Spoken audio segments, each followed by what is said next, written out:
Olive ridley டர்ட்டிலை பற்றி நான் கொண்டு வர போகிறேன். என்ன சார் ஆலிவ் ரிட்லே டர்ட்டில்னா ஏதோ வெள்ளைக்காரனை பற்றி சொல்ல போகிறீங்களா? இல்லைங்க, ஆலிவ் ரிட்லே டர்ட்டில் அப்படின்னா கடல் ஆமைகள். நம்ம சென்னையில் பெசன் நகர் பீச்சில் இந்த ஆலிவ் ரிட்லே டர்ட்டில் வந்து 1000 மைல் கடந்து வந்து பல முட்டைகளை அந்த பீச்சில் இட்டு மறுபடியும் அதோடைய குட்டிகளெல்லாம் எடுத்துக்கிட்டு கடலுக்கு போவோம். இந்த ஆலிவ் ரிட்லே டர்ட்டில் என்ன ரொம்ப கவர்ந்தது, அதுக்கிட்டேருந்து நம்ம கற்றுக்க வேண்டிய மோட்டிவேஷன்ஸ் என்ன, 4 மோட்டிவேஷன்ஸை 4 நிமிஷத்தில் உங்களுக்கு கொண்டு வரேன். Solution starts here, Rajan resolves.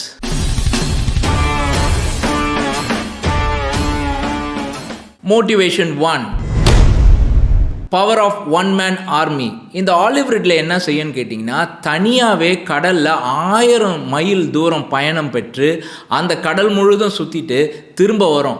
அது தனியாக போதுனே அது பயப்படாது. அது தனிமையாக இருந்தாலும் தன்னுடைய இலக்கை நோக்கி அது சரியாக பயணம் செய்யும். நம்ம கூட இந்த ஆலிவ் ரிட்லே டர்ட்டில் மாதிரி நம்மளுடைய இலக்கை அடைவதற்கு, நம்மளோட கோலை அச்சீவ் பண்ணுறதுக்கு தனியாக போனனால யோசிக்கக்கூடாது. Don't be afraid to travel alone towards your goals. இந்த கடல் ஆமைகள் ஆலிவ் ரிட்லே டர்ட்டில் ஒரு நல்ல போராளி. இதுதான் நமக்கு செகண்ட் மோட்டிவேஷன். இது என்ன செய்யும்னா, 1000 மைல் குட்டிகள் பயணம் பெறும். அதில் 1000 குட்டிகளில் ஒரு குட்டி தான் பிழைக்கும்.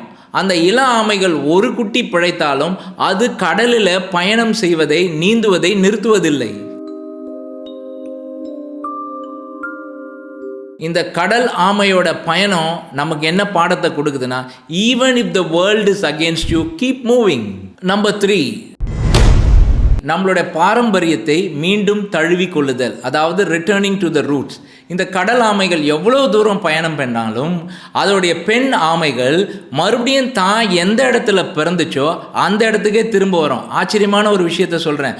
பெசன் நகர் பீச்சிலேருந்து அது 1000 மைல் பயணம் பெற்று அது எங்கேயோ சுற்றி திரியுங்க. கடைசியாக முட்டை போடுவதற்கு அதே பெசன் நகர் பீச்சுக்கு அது திரும்பி வரும்.